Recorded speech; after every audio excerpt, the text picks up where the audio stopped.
Karate Japan దేశానికి చెందినటువంటి ఒక మార్షల్ ఆర్ట్. ఇది పుట్టింది ఆ దేశంలో అయినప్పటికీ కూడా ప్రపంచవ్యాప్తంగా సుమారు 100 మిలియన్లకు పైగా ఈ క్రీడని ప్రాక్టీస్ చేస్తూ ఉంటారు.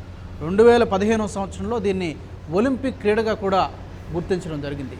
మరి 2020లో జరగబోయే సమ్మర్ ఒలింపిక్స్కి తెలంగాణ రాష్ట్రంలో ప్రిపరేషన్స్ ఏ విధంగా ఉన్నాయి, అసలు ఇంతవరకు ఇక్కడ జాతీయ అంతర్జాతీయ స్థాయిలో పాల్గొన్న వారు ఎంతమంది ఉన్నారు, ఛాంపియన్లుగా తయారు కాగల సత్తా ఎంతమందికి ఉంది, ఈ స్పెషల్ ఫోకస్లో చూద్దాం.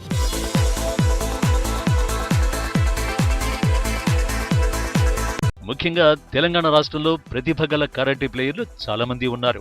ఆత్మరక్షణతో పాటు తమ ఆత్మవిశ్వాసాన్ని పెంచుకోవడానికి కరాటే ఎంతగానో ఉపయోగపడుతుంది. కరాటే ఓ యుద్ధ విద్య మాత్రమే కాదు, ప్రపంచవ్యాప్తంగా ఇదొక ఒలింపిక్ క్రీడగా కూడా గుర్తింపు సంపాదించుకుంది. 2015 సంవత్సరంలో ఇంటర్నేషనల్ ఒలింపిక్ కమిటీ కరాటేను ఒలింపిక్స్ లో మెడల్ ఈవెంట్ గా గుర్తించడంతో ఈ క్రీడకు మరింత పాపులారిటీ పెరిగింది. దీంతో 2020లో టోక్యో వేదికగా జరగబోయే సమ్మర్ ఒలింపిక్స్ లో కరాటే మొదటిసారిగా భాగం కానుంది. దీంతో చాలా దేశాలు ఈ క్రీడలో మెడల్ సాధించడానికి ఇప్పటి నుంచే సన్నాహాలు మొదలుపెట్టాయి.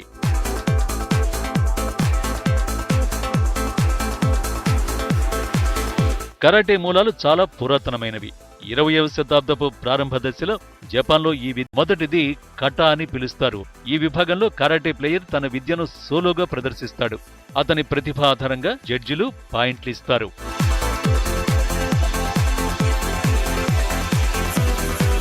13 సంవత్సరాల వయసులోపు పిల్లలు సబ్ జూనియర్ విభాగంలో పోటీ పడతారు. 14-15 సంవత్సరాల వయసు గలవారు క్యాడెట్ విభాగంలోనూ, 16-17 సంవత్సరాల వయసు గలవారు జూనియర్ విభాగంలోనూ, 18 సంవత్సరాలు పైబడ్డవారు సీనియర్ విభాగాల్లోనూ పోటీ పడతారు. వీటితో పాటు శరీర బరువును బట్టి కూడా వాళ్ల ప్రత్యర్థిని నిర్ణయిస్తారు. మహిళల్లో -45 నుంచి మొదలుకొని -50, -55, -61, -68 అలాగే +68 వెయిట్ కేటగిరీలు ఉంటాయి. అదే పురుషుల విభాగంలో అయితే -50 నుంచి మొదలుకొని -55, -60, -67, -75, -84, +84 వెయిట్ కేటగిరీలు ఉంటాయి.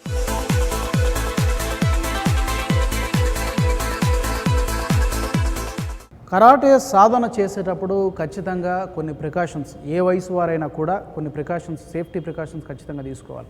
హెడ్ గార్డ్తో మొదలుకొని మౌత్ గార్డ్ కానీ, చెస్ట్ గార్డ్ కానీ, అలాగే కిక్ ప్యాడ్, ఈ 4 కూడా ఖచ్చితంగా వాళ్ళు ప్రాక్టీస్ చేసేటప్పుడు ధరించాల్సి ఉంటుంది. అలాగే కరాటేలో వాళ్ళ స్థాయిని బట్టి, ప్రతిభను బట్టి కూడా 10 రకాల బెల్ట్ అనేది వాళ్ళకి ఇవ్వడం జరుగుతుంది. వైట్ బెల్ట్తో మొదలుకొని బ్లాక్ బెల్ట్ వరకు ఈ బెల్ట్లు ఇవ్వడం అనేది, ఈ విధానం ఏ విధంగా ఉంటుంది, ఏ విధంగా వాళ్ళు జడ్జి చేస్తారు, ఏ విధంగా వాళ్ళకి పాయింట్లు ఇస్తారు, ఈ ఎగ్జామినేషన్ ప్రాసెస్ ఏ విధంగా ఉంటుంది చూద్దాం. కరాటేలో కరాటేకాల స్థాయిని బట్టి బెల్టులు అందజేసే విధానం ఉంది. వైట్ బెల్ట్ మొదలుకొని బ్లాక్ బెల్ట్ వరకు క్రమక్రమంగా వాళ్ళ స్థాయి పెరుగుతుంది. Black belt, junior red, yellow, orange, green, blue belt, purple belt, brown 3, brown 2, brown 1 బెల్టులు ఉంటాయి. ఇక చివరిది బ్లాక్ బెల్ట్. ప్రతి 6 నెలలకు ఒకసారి ఆయా రాష్ట్ర కరాటే అసోసియేషన్ల ఆధ్వర్యంలో కొన్ని పరీక్షలు నిర్వహిస్తారు.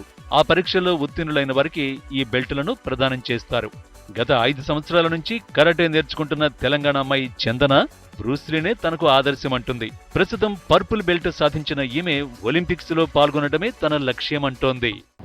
నేను పాస్ట్గా నేషనల్స్ ఢిల్లీ వెళ్ళేసి వచ్చాను. So I last in 3rd round, but 3 rounds గెలిచాను. బెల్ట్ ఎగ్జామ్స్ ఇంకా మా పర్ఫార్మెన్స్ని బట్టి బెల్ట్స్ ఇస్తారు. బెల్ట్ ఎగ్జామ్స్ తోటి. ఇన్ కేస్ దాంట్లో ఫెయిల్ అయితే బెల్ట్ ఇయ్యరు. Presently I'm purple belt and my aim is to go to Olympics and represent India. ప్రత్యేకించి అమ్మాయిలకు, ఉద్యోగాలు చేసే మహిళలకు ఈ రోజుల్లో కరాటే నేర్చుకోవడం ఎంతైనా అవసరమనే చెప్పాలి. ఎవరి కోసమో ఎదురు చూడకుండా వాళ్లను వాళ్లే రక్షించుకోవడానికి కరాటే ఎంతగానో ఉపయోగపడుతుంది అంటున్నారు భాగ్యనగర వాసులు. అంతేకాదు, ఈ విద్య నేర్చుకోవడానికి వయసుతో పని లేదంటున్నారు మహిళలు. నేను 6 months నుంచి నేర్చుకుంటున్నానండి. ఎందుకు నేర్చుకుంటున్నానంటే సెల్ఫ్ డిఫెన్స్ కోసం. ఇంతకు ముందు ఎవరైనా నేను 12 o'clock 11 o'clock బయటికి వెళ్ళేటప్పుడు ఎవరినైనా అక్కడ అబ్బాయిలు ఉన్నారు అంటే నేను భయపడేదాన్ని అటు వెళ్ళడానికి. ఇప్పుడు అలాంటి భయం ఏమీ లేదు సార్. ఎంతమంది ఉన్నా నేను ఫేస్ చేయగలను. ఆ ధైర్యం నాకు వచ్చింది. నాకైతే చాలా గర్వంగా ఉందండి. ఒకవేళ నాకంటూ అవకాశం వస్తే తెలంగాణ కోసం నేను ఏదైనా చేయడానికి రెడీగా ఉన్నానండి. కరాటే నేర్చుకుని తమ శరీర బరువును తగ్గించుకుని ఫిట్ గా, స్లిమ్ గా తయారైన వాళ్ళు చాలా మంది ఉన్నారు. ఈ మధ్య కాలంలో టీనేజీ అమ్మాయిలు సైతం కరాటే నేర్చుకోవడం వల్ల తమ ఆత్మవిశ్వాసం పెరిగింది అంటున్నారు. ముఖ్యంగా ఈవ్ టీజర్ల నుంచి కాపాడుకోవాలంటే ఈ కాలం అమ్మాయిలకు కరాటే శిక్షణ తప్పనిసరి అంటున్నారు. ఈ కాలంలో సొసైటీలో గర్ల్స్ మీద చాలా అత్యాచారాలు ఇటువంటివి జరుగుతున్నాయి. అండ్ ఇటువంటివి ఎదుర్కోవడానికి కరాటే బెస్ట్ సోర్స్ అని కూడా మనం చెప్పొచ్చు. ఎందుకంటే మనం కొంతమంది గర్ల్స్ ఉంటారు, ఎవరైనా ఈవ్ టీజింగ్కి వస్తే భయపడతారు. అదే మన కరాటే వస్తే కాన్ఫిడెన్స్ లెవెల్స్ ఇంక్రీజ్ అవుతుంది. ఫిట్నెస్ కాపాడుకోవడానికి, స్టామినా పెంచుకోవడానికి కరాటే ఎంతగానో ఉపయోగపడిందని కాలేజీ విద్యార్థులు అంటున్నారు. శరీరంలో ఫ్లెక్సిబిలిటీతో పాటు గతంతో పోలిస్తే ఉత్సాహంగా ఉండగలుగుతున్నామని చెబుతున్నారు. మెయిన్లీ సార్ నా స్టామినా అనేది నాకంటూ నాకు తెలుస్తుంది. స్టామినా ఎలా ఉండేవాడిని ఇప్పుడు ఎలా చేంజ్ అయ్యాను. ఫస్ట్ లేజీగా ఉండడం కానీ లైక్ బాడీలో ఫిట్నెస్ కానీ ఇంప్రూవ్ అవ్వడం, నాకు చేంజెస్ అనేవి ఫిట్నెస్ బై డైలీ వైజ్గా అర్థమవుతుంది. దేశానికి ప్రాతినిధ్యం వహించే అవకాశం అందరికీ రాదని, అది కేవలం క్రీడాకారులకు మాత్రమే లభించే అరుదైన అవకాశమని అంటున్నారు యువత. కనీసం 2 సంవత్సరాలు మొదలుకొని 4-5 సంవత్సరాలుగా సాధన చేస్తూ మన రాష్ట్రానికి మెడల్ సాధించడమే తమ లక్ష్యంగా ముందుకెళ్తున్నారు తెలంగాణ యంగ్ గన్స్. చిన్నప్పటి నుంచి నాకు చాలా ఇష్టం karate, to do self defence. And నా goal to make India proud, to make India represent. And my final goal is to win Olympics. ఏ పర్సన్ అయినా చదువుకుంటుండ్రు, తర్వాత ఇంజనీరింగ్ డాక్టర్ అయిపోతుండ్రు. బట్ ఏంటంటే ఇలా అందరు అవుతుండ్రు. బట్ ఏంటంటే ఒక స్పోర్ట్స్ పర్సనే ఇండియాని రిప్రజెంట్ చేయగలడు. బట్ కరాటే నేను ఎందుకు ఎంచుకున్నా అంటే లైక్ ఏంటంటే with karate health, fitness and అదర్స్కి హెల్ప్ చేయొచ్చు. ప్రపంచ కరాటే ఫెడరేషన్ అంచనా ప్రకారం ప్రపంచవ్యాప్తంగా వివిధ దేశాల్లో 100 మిలియన్లకు పైగా కరాటే విద్యను సాధన చేసేవాళ్లున్నారు. రాబోయే ఆసియా క్రీడలు, ప్రపంచ కరాటే ఛాంపియన్షిప్, ఒలింపిక్స్ కోసం ఇప్పటి నుంచే సన్నాహాలు ప్రారంభించామని చీఫ్ కోచ్ రమేష్ అంటున్నారు. ఇప్పుడు మా గేమ్ ఒలింపిక్లో 2020 వచ్చింది కాబట్టి చాలా సంతోషం. మాకు ఆ ఛాన్స్ లేకుండా ఉండింది ఆ టైంలో. ఇప్పుడు వచ్చింది కాబట్టి పిల్లలు చాలా ఉత్సాహంగా, పేరెంట్స్ కూడా చాలా ఉత్సాహంగా చేస్తున్నారు. మా ఎల్బీ స్టేడియంలోనే 8 to 9 మెంబర్స్ చాలా ఇంటర్నేషనల్కు ప్రిపేర్ అవుతున్నారు. నేషనల్లో చాలా మెడల్స్ వచ్చి ఉన్నాయి మా దగ్గర. సో ఆల్మోస్ట్ స్టేట్లో మంచి క్యాపిటల్ ఎల్బీ స్టేడియం అని చెప్పొచ్చు. ఎల్బీ స్టేడియంలో శిక్షణ తీసుకుని ఇప్పటికే సుమారు 10 మంది జాతీయ స్థాయిలో పతకాలు సాధించడం విశేషం. 8 సంవత్సరాల వయసు నుంచి 18 సంవత్సరాల వయసు లోపు వాళ్లకు ఇక్కడ శిక్షణ ఇస్తున్నారు. కొద్ది రోజుల కిందటే 30 కిలోల విభాగంలో హైదరాబాద్కు చెందిన తనిష్క బంగారు పతకం సాధించాడు. ఇలాంటి జూనియర్ ఛాంపియన్లు ఎంతో మంది తెలంగాణ రాష్ట్రంలో ఉన్నారు. అయితే అంతర్జాతీయ స్థాయి వరకు వెళ్లాలంటే స్పాన్సర్ల సహకారం ఉండాల్సిందే అంటున్నారు కోచ్లు. స్పాన్సర్లు లేక ఎంతో మంది అవకాశాలను సద్వినియోగం చేసుకోలేకపోతున్నారు. నేను ఇప్పటివరకు పిల్లలు ఆడించిన వాళ్ళలో చాలా నేషనల్స్ వచ్చాయి. ఇంటర్నేషనల్లో కూడా చాలా ప్రాస్పెక్ట్స్ ఉన్నారు. కొంచెం స్పాన్సర్ వలన ఇప్పటివరకు అంత సెల్ఫ్ ఫైనాన్స్డ్ గేమ్ వరకు ఉండింది. వాళ్ళందరికీ కూడా స్పాన్సర్ లేనందువలన అక్కడి వరకు వచ్చి ఆగిపోవడం జరుగుతుంది. ఈ మధ్య కాలంలో కొంచెం మళ్ళీ మా గేమ్ స్పోర్ట్స్లో ఇంక్లూడ్ అయింది. సో స్పోర్ట్స్ మినిస్టర్ గారు కూడా కరాటేకి కొంచెం ఎంకరేజ్ చేస్తున్నారు. మేము వెళ్ళినప్పుడు సానుకూలంగా మా సమస్యలు వింటున్నారు. సో ఈ విధంగానే ఉంటే మాకు ఒలింపిక్ ఇండియాకు మేము మంచి పేరు తీసుకొస్తాము, మా తెలంగాణకు కూడా మంచి పేరు తీసుకొస్తాము. ఇక స్పోర్ట్స్ అథారిటీ ఆఫ్ తెలంగాణ ఆధ్వర్యంలో నడుస్తున్న మరో శిక్షణ కేంద్రం యూసుఫ్ గూడలో ఉంది. ఇక్కడ సుమారు 60 మందికి పైగా శిక్షణ తీసుకుంటున్నారు.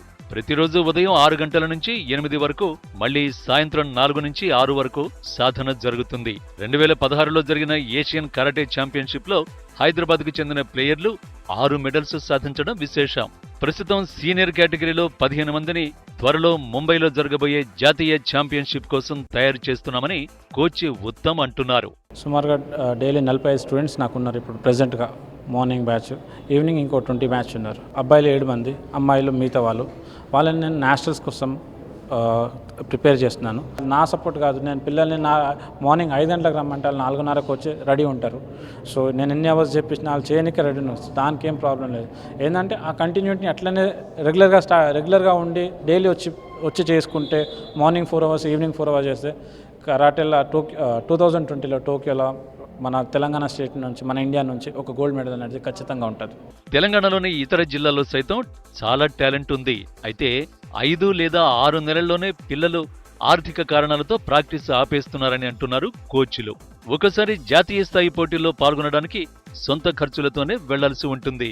తల్లిదండ్రుల ప్రోత్సాహం లేకపోతే క్రీడల్లో రాణించడం కష్టమని, కాబట్టి ప్రతిభగల పిల్లల్ని ప్రోత్సహిస్తే రాష్ట్రానికి మంచి పేరు తీసుకొచ్చే అవకాశం ఉంది అంటున్నారు శిక్షకులు.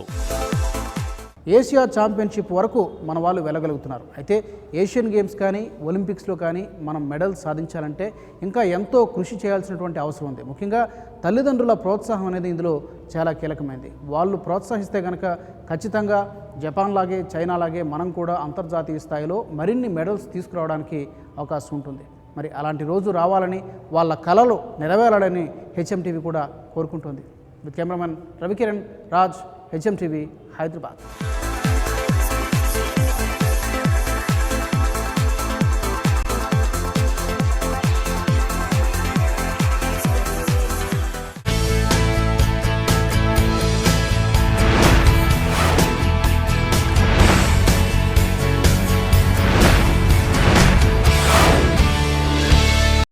For more latest news updates, please subscribe to HMTV YouTube channel.